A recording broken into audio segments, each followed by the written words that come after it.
I got no excuses. Welcome to the Way Out Recovery Hour. I am Bob Sharits, and a happy Monday to everyone. If you've started this week off kind of overwhelmed, thinking about all the stuff that you have to do today, this week or today, I want to give you an opportunity to settle back and relax and take a moment and sort of reevaluate and take a different perspective or a different look at this big, beautiful week that we have coming up in front of us. A happy Monday to everyone. Get yourself grateful and think about all the opportunities that we have coming up in front of us, especially those opportunities that we have to help others.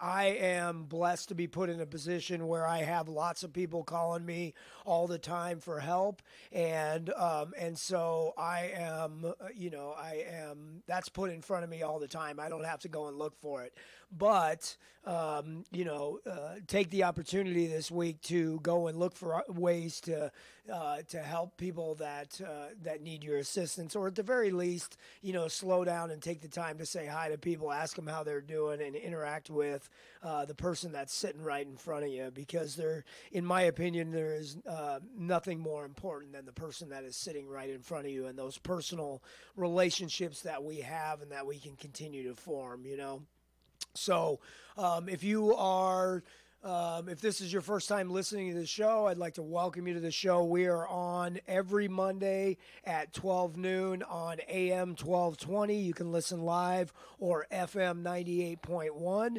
Do yourself a favor and download the free KHTS app on your smart device or tablet or whatever, and you can listen to, you can catch news and weather and traffic and cool shows like this and great music on that KHTS app. You can also find us either today's show streaming live on our Facebook page at The Way Out Recovery SCV, or you can find it on KHTS Radio Facebook page as well. And you can find previous shows there as well. You can also go to hometownstation.com and find podcasts of previous shows as well, or go to our website at thewayoutrocoveryscv.com. On there, you can also get help for yourself or a loved one. You can submit for a free confidential assessment. You can schedule an appointment on our website, or you can send me a message. There's a way to send messages to myself or the other counselors over at The Way Out. So go to the website at thewayoutrocoveryscv.com. You can always shoot me an email if you would like, Bob at thewayoutrocoveryscv.com. Or if you or someone you love is suffering, or you just want to talk about what's going on with someone you love or yourself, please give us a call at 661-296-4444. That's 296-4444, and we'd be happy to talk to you. We are located on the corner of Plum and Bouquet Canyon in Santa Clarita. And so drop on by if you're in that area. We'd love to have a cup of coffee with you, talk about your recovery, or talk about any way that we could possibly help you. Over at The Way Out, we're an intensive outpatient program. We work with adolescents and their families. That's teenagers and their families. We also work with adults and their families, or we work with families separately as well. We are what's called intensive outpatient, which means that we do primarily group counseling, but we also offer individual assessments and treatment planning and crisis intervention. And we have group counseling, like I already mentioned, but also family group counseling as well. And we are at minimum 3 days a week, but we do offer groups both nighttime and daytime to meet your schedule 5 days a week. And so we're very flexible in what we offer as far as scheduling. So, we try to take away all the excuses for anybody who might need help. Our primary model of recovery is, we're what's called a non-punitive approach, especially with teenagers. We don't believe in, punishment and shaming and yelling at kids and what they used to call, the tough love model and all that sort of stuff. We do believe in teaching parents how to set healthy boundaries, teaching parents how to have conversations with their kids, teaching parents how to educate their kids, and teaching, we think that the most important thing is establishing and working on the relationship between family members. We find that when any member of the family makes a commitment to a positive change in their life, that if they're consistent in that commitment and the things that it takes in order to maintain that commitment, that the rest of the family members oftentimes will change with them. And so we really believe in working with the entire family. In our environment, we really stress that each person who walks through the door is going to be focused on working on themselves, not on changing the other person. And when that happens, the entire family system oftentimes changes. That's just a small window into some of the things that we do over there. We also provide education, relapse prevention. We have community support in the form of working with other organizations in the community. We have them come in. We do outside activity, like hiking and drumming and things like that. We have fantastic counselors over there that can work with you or someone you love. So again, if you're struggling or someone you love is struggling, please give us a call at 661-296-4444. Please stick around after this break. What I'm going to go over today is really sort of a recap of all the things that we've been doing in the community. I'm going to highlight, some topics that we've been talking about. The hot topic right now, as it should be, is vaping and vaping products. So I'm going to talk a little bit about that and what's going on with all of that and how you can get help if you want to stop, or if there's a big problem with teenagers picking it up and doing it. And I'm getting a lot of calls from parents and they're just absolutely frustrated and don't know what to do because their teens are using, or how to give that kind of education. So I'm going to talk a lot about that. I'm also going to talk about early interventions and coping skills, and how to erase the stigma that surrounds addiction and all the things that people do that get themselves in trouble, and how to have those really honest conversations with your kids or with your family members. And I think most importantly, how to come from a place of love and understanding and compassion so that we can just open up the conversations about these things that we struggle with, to allow a safer space for change to take place in a positive manner. So stick around after the break and we will get into the show. I'm Bob Sharits. This is the Way Out Recovery Hour, and we'll be back in a minute. Healthcare can be difficult if you're underinsured or have Medi-Cal. Samuel Dixon Family Health Center can help. Services are available on a sliding fee schedule. The mission of the Samuel Dixon Family Health Center is to give the Santa Clarita Valley access to affordable, quality primary care. There are 3 locations to serve you: Canyon Country, Newhall, and Valverde. Go to sdfhc.org for more information and to find the location most convenient for you. We all know sometimes people lose their way. If you or someone you know is struggling with addiction, the Way Out Recovery SCV may have the answers you've been waiting for. The Way Out is the premier intensive outpatient treatment center serving Santa Clarita. Asking for help is the first step. Call the Way Out today, 661-296-4444. That's 296-4444 for a private free assessment. The Way Out is an accredited, affordable outpatient program that accepts most insurance. Call us at 661-296-4444 or check us out online at thewayoutrrecoveryscv.com. Quit battling with yourself. Ask The Way Out for help today.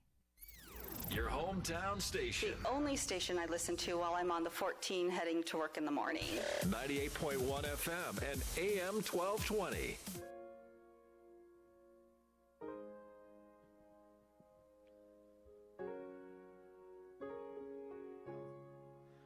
Welcome back to the Way Out Recovery Hour. I'm Bob Sharits, and if you are just joining me today, I'd like to welcome you to the show. And I'm going to talk about some really important topics today. We'll see how far we can get talking about, the big issue that is really out there today. It's in the news, getting a lot of calls about it. We've had the opportunity to present around this topic recently, and it is a really important issue for us to talk about and a really important issue for you to talk about at home, and that is the issue of vaping. I want to start the show today by saying thank you to our community of Santa Clarita, to all the people that have come out to support the various events that we have been doing in conjunction with other organizations out here. When we come together as a city and we are concerned about what's happening in our city and what's happening to our kids and our teenagers, and we can take a stance and start doing something about those things, then change takes place. When we sit back and think that it's somebody else's problem, nothing ever gets done. I think one of the greatest examples in the last couple of years that I have seen for that message right there has come from a gentleman by the name of Jacob Evans. Unfortunately, a couple of years ago, he lost his wife, Katie, to a drunk driver in a head-on collision that left him widowed with 6 children, and that family never even touched alcohol, and I've heard the message from him a couple of times very clearly to say that we didn't even drink, we didn't have anything to do with alcohol, and so we thought that it would be none of our business, and it is very much our business today. And so his message is the same message that I want to thank Santa Clarita for, is that we step up and tackle the issues and don't sit back and think that it's somebody else's business and not our business, because that's a very that point was brought home very strongly by Jacob, that alcohol and drunk driving and the things that happen around that particular drug are very much his business today, and it's all of our business. And so I want to thank you guys for stepping up and showing up for the events that we've been putting on and really putting your voice out there to stop some of the things that are going on. And I want to thank a lot of the other organizations. Certainly, if I try to name all the organizations that we work with, I'm going to miss somebody, and I don't want to leave anybody out. But I am going to say thank you specifically to a couple of different organizations, namely the City of Santa Clarita, and the Drug-Free Youth and SCV program, which I had the opportunity last year. They called me and asked me if I would come in and talk to their kids on some of their programming that they have going on in primarily the Hart School District, but they have it in other schools as well. It's a school-based club, drug-free. Anybody can join. It's available to everyone, and I think it's an amazing program.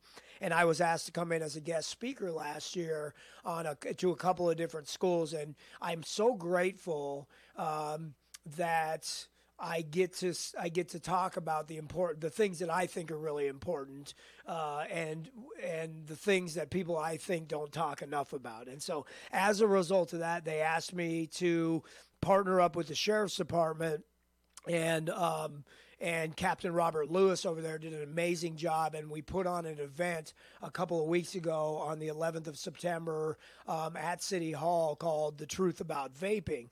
And a lot of you guys showed up. The community came out and in force. It was standing room only. And what's happened, so I want to thank them for allowing me to do that and for asking me to come in and do that talk, because what has happened with that is I've gotten calls from a couple of different other organizations that want me to come in and talk about that topic.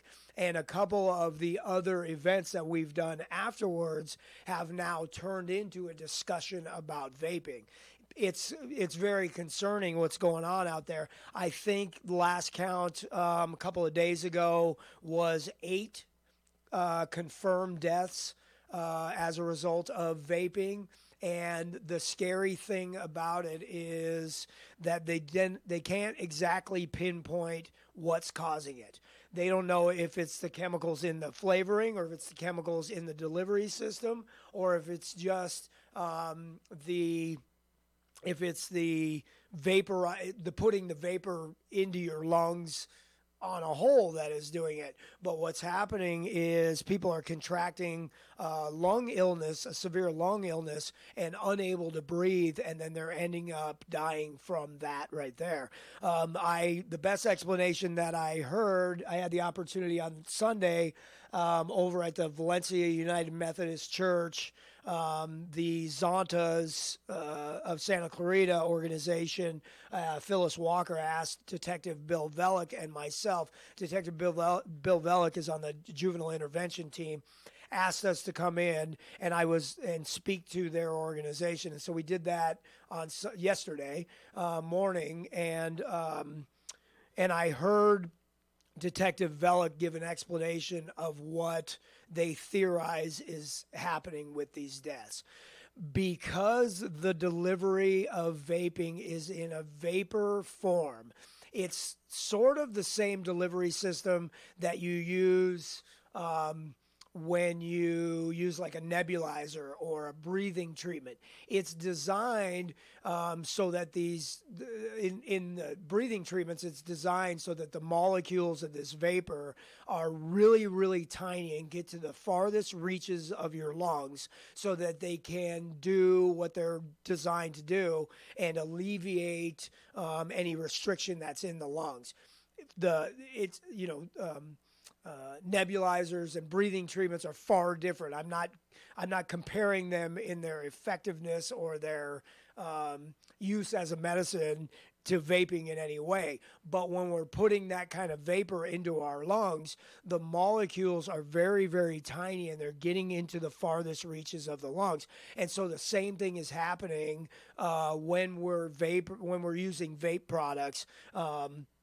And so what's happening is this liquid is settling in the parts of the lung that is so deep that it can't be pushed out, and it sort of stacks up on top of itself, and over time that liquid builds up.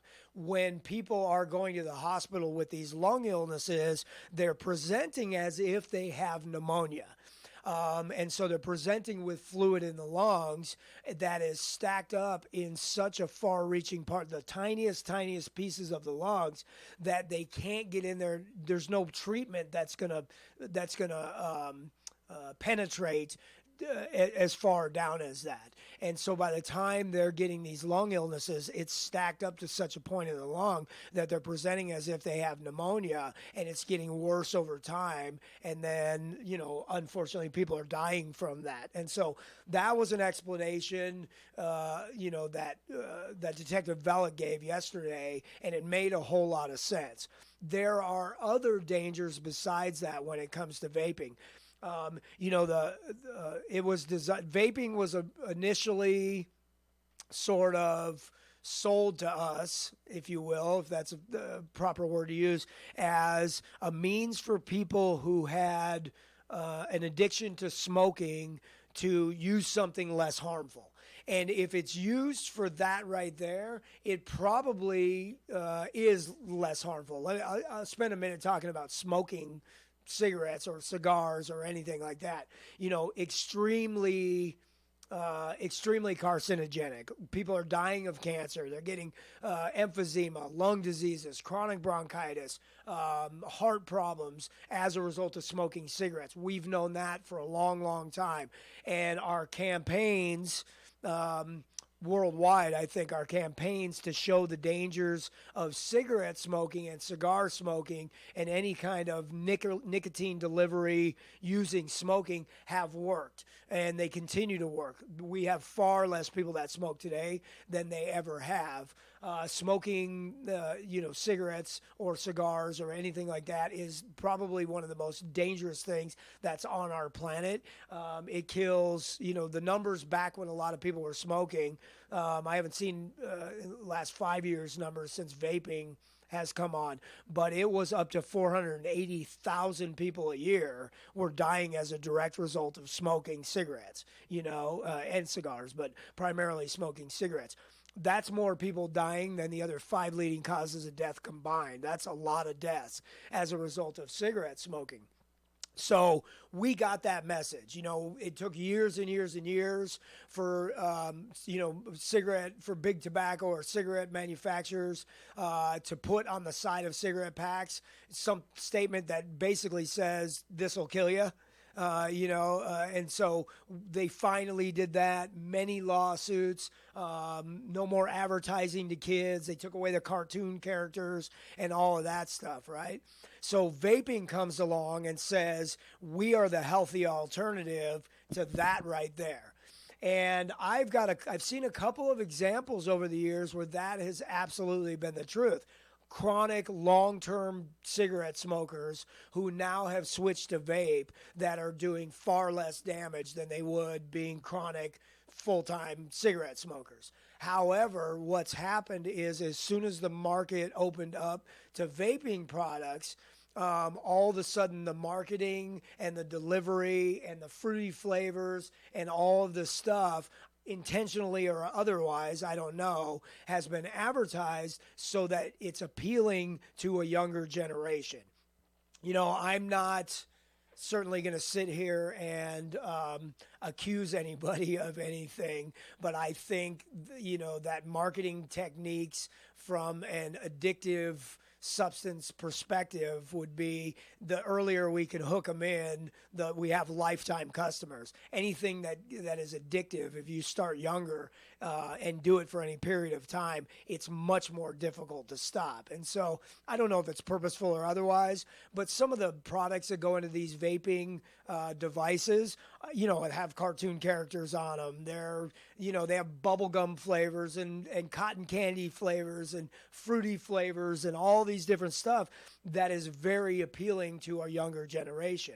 As a result of that, in the last 5, 6, 8 years, there has been a dramatic increase in vaping by underage teenagers, right? The legal age for buying any nicotine product or vaping product is 21 years old, and but our biggest problem is with teenagers doing it. Almost every teenager that we come in contact with over at the Way Out is vaping. Almost every call that we get from parents of teenagers is, how do I help my kid? The problem is that we have been sold on this idea that it's harmless. And so for the last 5, 6, 8 years, we have been sold on this idea that it's harmless. And so a lot of parents of teenagers have sort of thrown up their hands and said, well, at least they're not using the harder drugs, because they really have believed that it's not doing anything harmful to you. Well, all of a sudden, or maybe it's not all of a sudden, but certainly in the last couple of months, we are starting to see, as a result of vaping, that it is absolutely not harmless. People are dying from this stuff. And so we're starting to find out the truth. And now what we have is a lot of parents of teenagers who have kind of thrown their hands up and going, what's the big deal? After a couple of years now of their teenagers using it, it's much more difficult to pull them away from it. So I'm getting calls on a daily basis from teenagers who are now at 15, 16, 17 years old, absolutely addicted to nicotine as a result of vaping, who are having a lot of difficulty getting off of the stuff. And I'm getting daily calls from parents of the teenagers going, how do I get my kid off of this stuff, you know? And so I want to talk a little bit about that. And I also, but I really need to highlight some of the other dangers besides these lung illnesses that are coming up. I want to talk a minute about what addiction is, you know, and why it's so difficult. Nicotine's not the only thing that can be delivered in vape.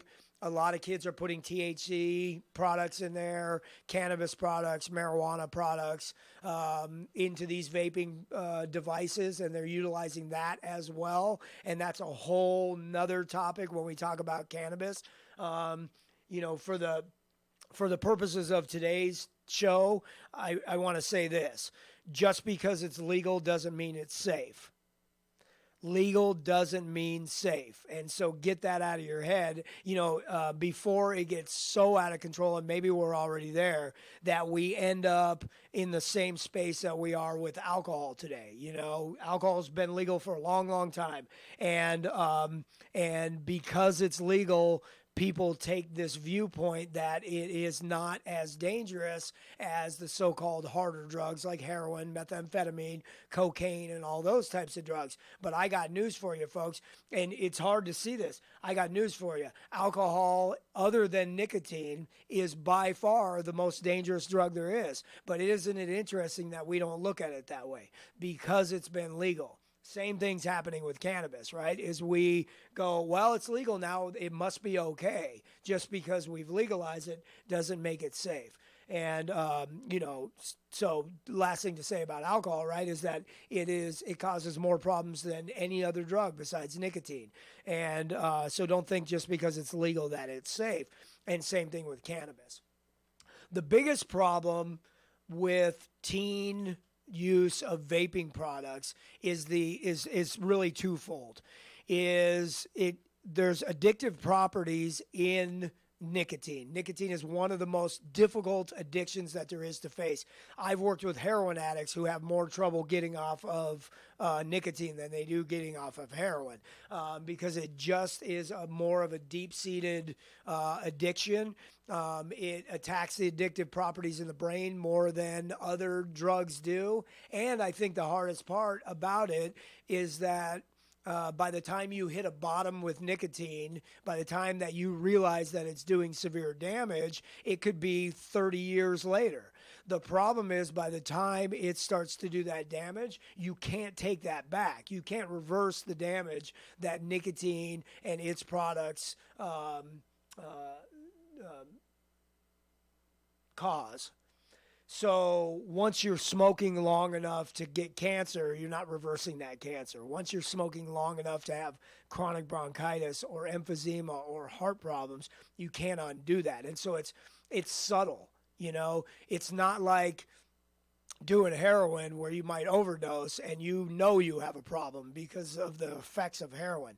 Nicotine's much more subtle than that. And so it doesn't seem like I have a problem, but try getting off of it and then you'll know how big of a problem it is. And then the other part of the difficulty with teenagers using it, and I think maybe the biggest problem, is that there's some brain development that takes place in the part of the last part of our brain to fully develop is the same part of our brain that makes good choices in life, right? It's called the prefrontal cortex. That part of the brain is also the part of the brain that is being damaged by the drugs. And so you're taking a brain that is not fully developed in the area of rational decision making, impulse control, placing meaning and value on things, all that sort of abstract thought, love and meaning and purpose and everything that takes place in that part of our brain that's being developed in the teenage years, and we're taking and putting a drug on top of the very thing that is being damaged, that's in development. And so what we're doing is we're stunning our growth in the area of making good decisions and impulse control. And so basically what you have is if you have teen drug users and nicotine's, one of the heaviest drugs, if you have teen nicotine users, basically at 25 and 30 and 35 years old, you're going to have a human being with the brain of a teenager.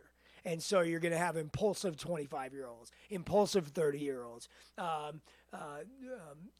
young adults who are stunted in their development and can't get on in their college years and all this kind of stuff because of their use of drugs when they're teenagers. So, and I think that's the biggest problem with it, is that it stunts the brain development. And the earlier a person starts any addictive behavior, the harder it is to stop, the higher prevalence that there is to sort of graduate to other drugs as well. And I'll talk about that.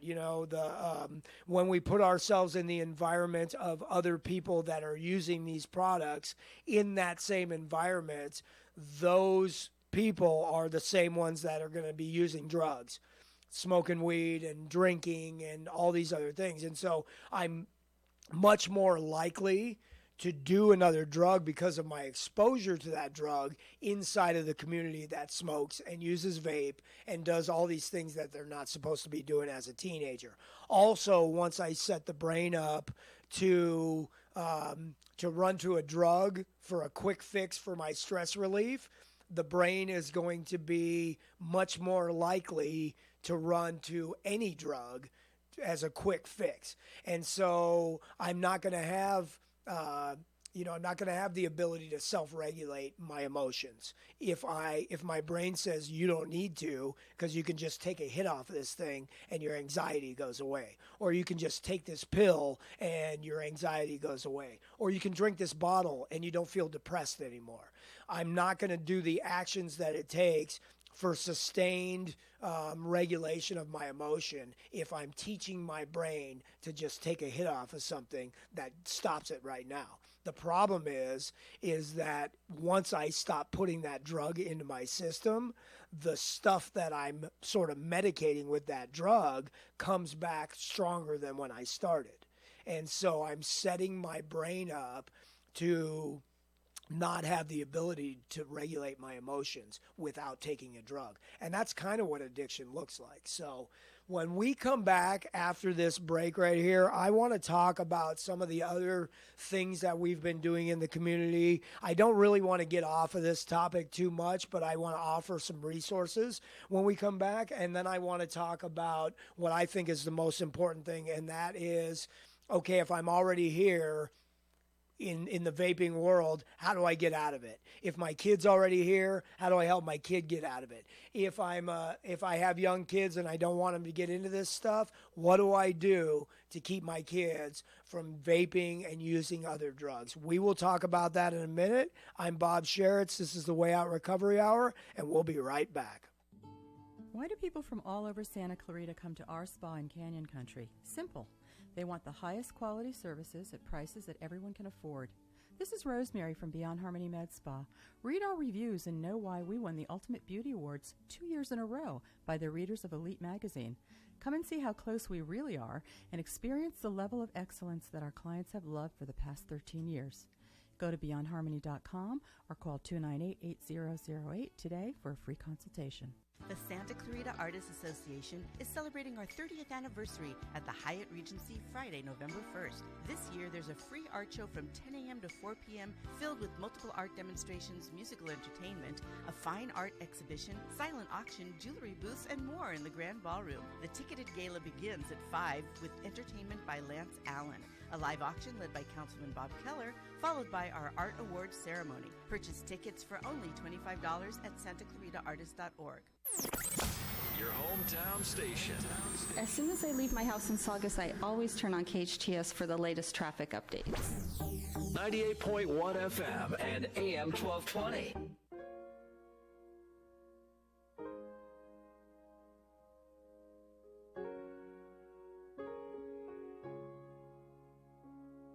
I got no excuse. Welcome back to the Way Out Recovery Hour. I'm Bob Sharits, and if you are just joining me today, I spent the last 20 minutes really talking about vaping and really talking about the dangers of vaping, and just to sort of summarize that, the vaping products that are out there, we don't know enough about, and people are contracting severe lung illnesses from using whatever's out there. It's been in the news. 8 confirmed deaths. 8 deaths confirmed to be directly associated with vaping. As of yesterday, there were 8. There were almost 600 cases of people being hospitalized for lung illnesses directly related to vaping. The scariest thing about it is that we don't know exactly what's causing it, and so right now there are places that are banning certain aspects of vaping altogether. San Francisco is one of them. The entire state of Michigan has taken a hold of it. Our president made a statement about possibly banning it until we further notice and find out what's going on. There are researchers and scientists who are looking into all this stuff, but we just are in a position right now where anybody who's using it is really sort of playing Russian roulette, because we don't know enough about what's causing these illnesses. So that's one aspect of it. And I also, talked about specifically about teenage use and the damage to the brain in its development, and how we are setting ourselves up to be addicted to other things, or to be lifelong nicotine or THC addicts the younger we start. And also the third part of it is really what I kind of want to, as I go into solution mode right now, I really want to talk about what I think is the most pervasive damage that we do when we start using any drug, but I'm going to specifically put it to nicotine, since that's where we're at with the vaping products.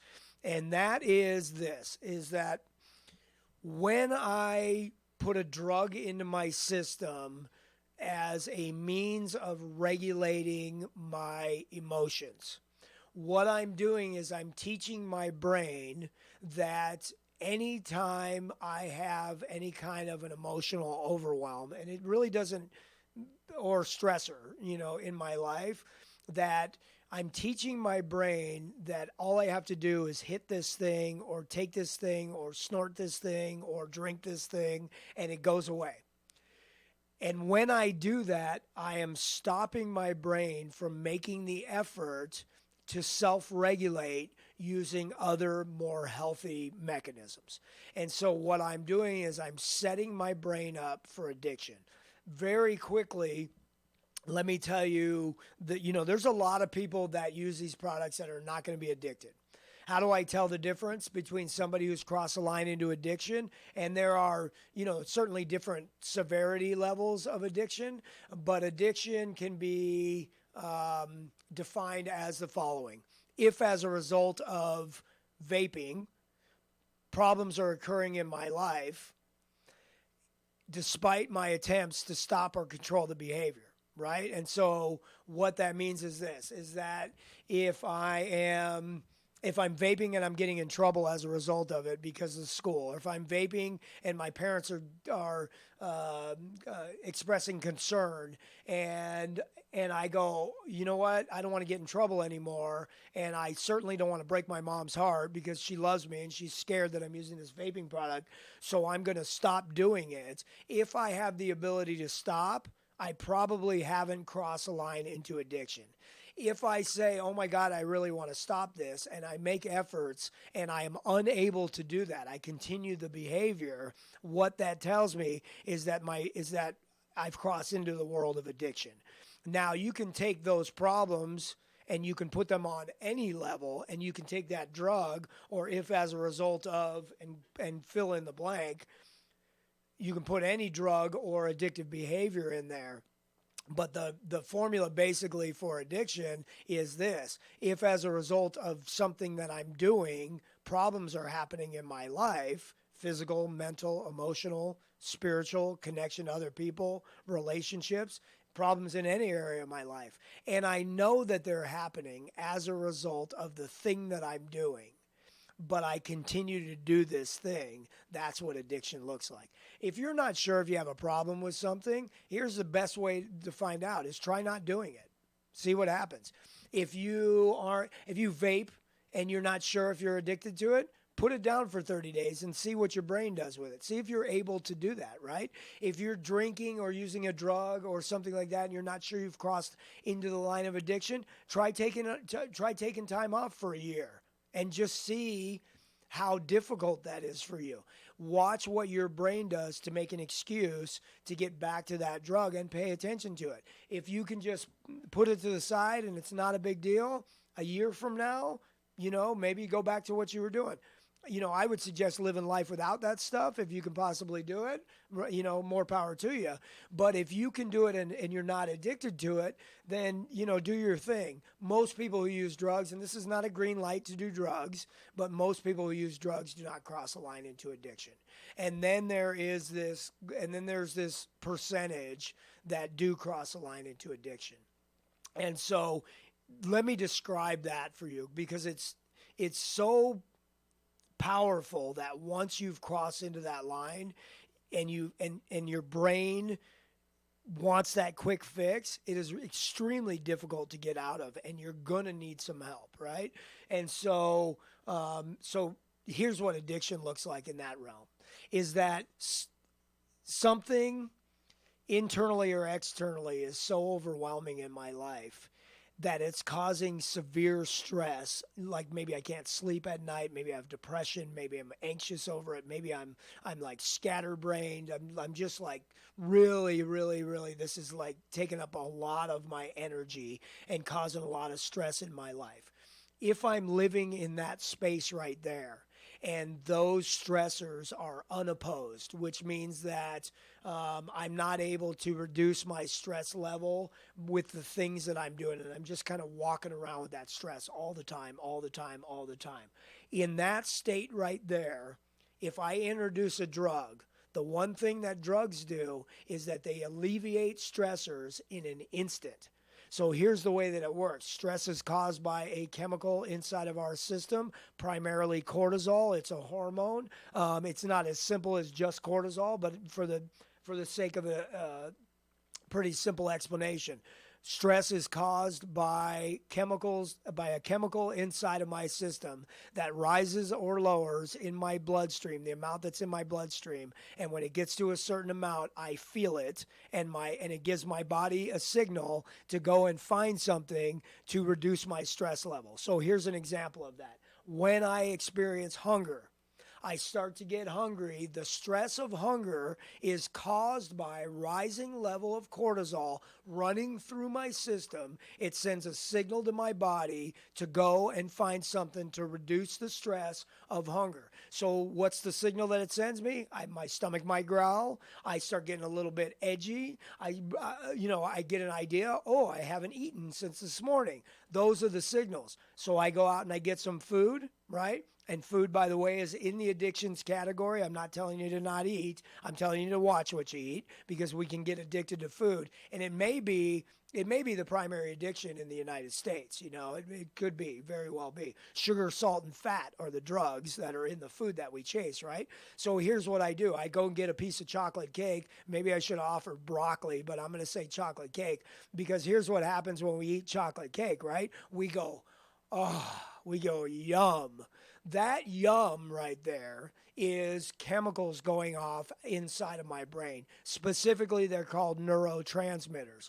When I put a drug or food into my system, the neurotransmitters are now released into my system, and they directly affect the level of cortisol that is running through my bloodstream. And so what happens is I eat the chocolate cake, I go yum. Yum is caused by the chemicals, knocks down the cortisol, the stress of hunger is gone, and my brain says, keep doing that.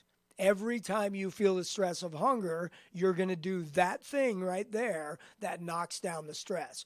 That's how the brain, we're built that way. We're supposed to do that. But what happens is if I'm running around with stressors in my life and I have no way of satisfying those stressors, there's no food to eat. What happens is my brain goes on high alert. My brain starts to register that chemical, cortisol, in my system as a threat to its survival. If I don't satisfy this stressor, something worse than death is going to happen. And so I start looking for ways to manage that stress. That's where addiction is born. If I'm in that state right there and I put a drug in my system, doesn't matter what the drug is. I put a drug in my system. What the drug will do is it will knock down that stress. And my brain will say, whatever you just did, keep doing it. In fact, it will reward me by making me feel good so that I keep doing it.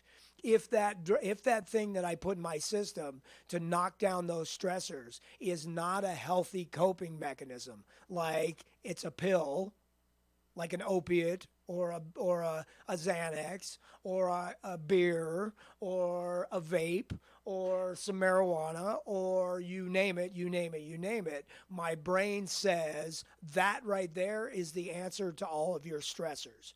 Because when we employ healthy coping skills to our stressors, they don't work that fast. When I meditate, I can get to that same spot. When I take a walk or go for a run, I can get to that same spot. But it isn't within 2 minutes of putting something into my body. That's the difference. When I put a drug into my system, it's right now. And the brain doesn't want to wait for stress relief. Why would my brain go run around the block when I can just drink a beer? And that's where addiction is born. Why is most addiction born in the teenage years? You think about it. If it's related to stress, I want you to think about what it's like to be a 15-year-old in today's world. Absolutely. I don't even back then, right? In my world at 15 years old, it's the most stressful time in our lives. First relationships, we got physical changes going on, we got school expectations, we got sports, we got parent expectations, we have all social stuff going on. And in today's world where my social image or something is so important, we got social media. There's a lot of stress going on today in a 15-year-old. And there's a lot of drugs out there. And so addiction is born in the teenage years. What can we do about it? Early intervention is the best key. So if you have young children like I do, I have a 10-year-old and a 7-year-old boy, every single day, with every opportunity that presents itself, I am having a conversation, an honest, open conversation with them about the things that are maybe difficult to talk about. So I talk to my kids about drug use. I talk to my kids about depression and suicide and sex and dangerous behavior and the crazy stuff that we see in the news and that happens in the world. I talk to my 7 and my 10-year-old as often as I possibly can about that stuff. One of the things that they know about our household is this, is there is no drug use in our house. If my kid starts vaping, if my 10-year-old at 12 comes and he smells like fruity flavors, that I know what the smell is because I'm educating myself on what all these things are, and I'm paying attention to my kid, here's what's going to happen in our house. It's not happening in our house. If I find it, I take it. If I throw it away. And I approach that with love and kindness and understanding and direct conversation, again, about the dangers of it. The earlier you can intervene in somebody's drug use, and it doesn't matter what the drug is, the better chance they have of sustained recovery. I talk to my families that come into our treatment program all the time because they're frustrated. They come in and their kid is 16 years old and they've been seen signs of drug use since the kid's 14 years old. So they're 2 years into it. And by the way, by the time parents, you find out about it, studies in the United States say that by the time a parent finds out about it, it's already been happening for a year and a half. So if you're catching your 14-year-old using marijuana, they've probably been using since they were 12. And so pay attention to that, right? And so the earlier that you can intervene, what happens is parents come in and they're frustrated and they don't know what to do, and we have to now intervene in a crisis situation with the kid who's been using for a couple of years. What we do is we teach them to start to have those conversations. We teach them to set some boundaries in their house. It's never too late to start. If you can start talking to your kid at 5 years old, do it. Don't wait. It's keep that conversation going, because then that conversation is going to be easier to have ongoing every day when they're 12 and when they're 13. I think that the biggest solution, not only to our drug problem, but since I'm the drug expert, I'm going to talk specifically about our drug problem, but the biggest solution that we have to all the crazy stuff that's happening in our world, including the overwhelming drug use that's going on all around us, is really early intervention coping skills. I think that our schools and our education and our parenting skills and everything need to include mandatory coping skills early on. We need to have classes that teach social and emotional well-being that are not some extra thing that you can take if you want your kid to be there. I think they need to be right up there with math and with English and with all the other core curriculum. I think that coping skills need to be taught to our kids from a very early stage. And when we're doing that, we are equipping our kids when they get older to be able to handle those things that are causing the stressors later in life. Because if I'm teaching my brain early on to combat stressors in a healthy manner, guess what? My brain is already going to know what to do. And I'm going to be far less likely to become addicted to a drug because my stress level isn't going to be as high. And another thing that we need to do is we need to start to really look at different mental health issues that are coming on early on. We're doing a much better job of that. And I think the biggest thing, that I think is going to make the biggest impact is early age coping skills and teaching that stuff right there. And we really need to be doing that with our kids. What are some coping skills? If you're sitting there listening as a parent, what are some things you can do with your 5, 6, 7, 10-year-old right now? Every day, get them outside. Get them outside, start walking around with them, get some exercise. Exercise is number one. Meditation, teaching our kids to sit quietly and to breathe, right? Mindfulness practices, pay attention to the world around us. Consistency as a parent. Make your children as important as your job. Make your children as important as all the other busy things that you have in your world. Now, we live in a busy, busy world, but when I start to make my kids and my family a priority and the coping skills that we learn together, then I start to make a difference, and my life is going to be more fulfilling, and my stress level isn't going to be as high. And maybe the biggest one is be a model for your kid.